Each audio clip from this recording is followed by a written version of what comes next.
سندھ تاریخی مقامات سے مالا مال ہے جو سندھ دھرتی کی قدیم تہذیب کی گواہ ہے۔ سندھ میں کافی ایسے مقامات اور قلعے ہیں جنہیں دیکھ کر انسان حیرت میں پڑ جاتا ہے اور ان کو تعمیر کرنے والے دماغوں کو خراج تحسین پیش کرنے کا دل کرتا ہے۔ رنی کوٹ کا قلعہ بھی ایسی ہی تاریخی مقامات میں سے ایک ہے۔ رنی کوٹ جامشورو ضلع کے سن شہر سے 28 کلومیٹر کے فاصلے پر ہے۔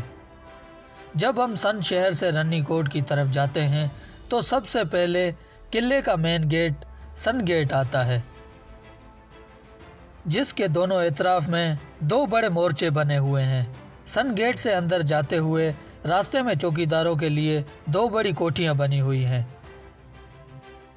سن گیٹ کے جنوب سے رنی کوٹ کی دیوار پہاڑ پر چڑھتی جا رہی ہے۔ اس دیوار میں 4 گول برج ہیں جن کو مورچہ بھی کہا جاتا ہے۔ سن گیٹ سے تھوڑا آگے ایک گنبد کی شکل کا کمرہ بھی بنا ہوا ہے جس کو بارود خانہ کہا جاتا ہے۔ کچھ لوگوں کا ماننا ہے کہ یہ مہاتما گوتم بدھ کی عبادت گاہ ہے۔ رنی کوٹ کا قلعہ 32.5 کلومیٹر اراضی پر پہاڑوں میں دیوار کی شکل میں بنا ہوا ہے۔ رنی کوٹ قلعے کے اندر 3 چھوٹے قلعے بھی ہیں، میری کوٹ، شیر گڑھ اور موہن کوٹ۔ رنی کوٹ آنے والے تمام ٹورسٹ میری کوٹ کی طرف زیادہ جاتے ہیں کیونکہ یہ سب سے بڑا قلعہ ہے اور یہاں پر پہنچنے کے لیے پہاڑوں پر روڈ بھی بنا ہوا ہے جو کہ تقریباً 3 کلومیٹر کا ہے۔ 1.5 کلومیٹر کے بعد ایک سائن بورڈ نظر آتا ہے جو کہ ایک متبادل راستہ ہے۔ یہ متبادل راستہ ایک نہر سے گزرتا ہے جس کا نام نئی رنی ہے۔ کچھ روایات کے حوالے سے یہ کہا جاتا ہے کہ رنی کوٹ کا نام بھی اسی نہر سے بنا ہوا ہے۔ یہ متبادل راستہ ایک پل کے نامکمل ہونے کی وجہ سے بنایا گیا ہے۔ اس پل کے بننے سے میری کوٹ کا راستہ اور بھی آسان ہو جائے گا۔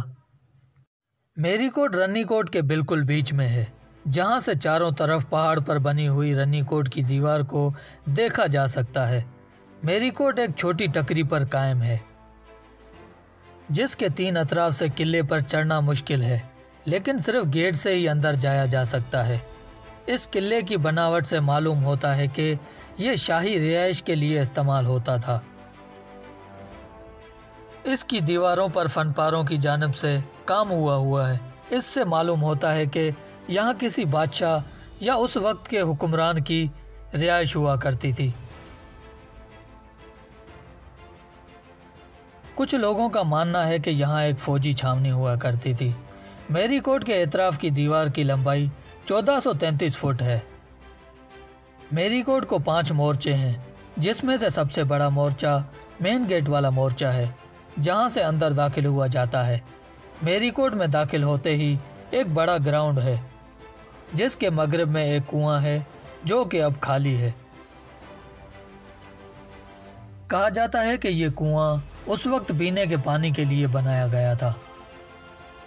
میری کوٹ میں اوپر جانے کے لیے سیڑھیاں بھی موجود ہیں اور پیدل چلنے والوں کے لیے راستہ بھی بنایا گیا ہے جو کہ کافی لمبا چوڑا بنایا گیا ہے۔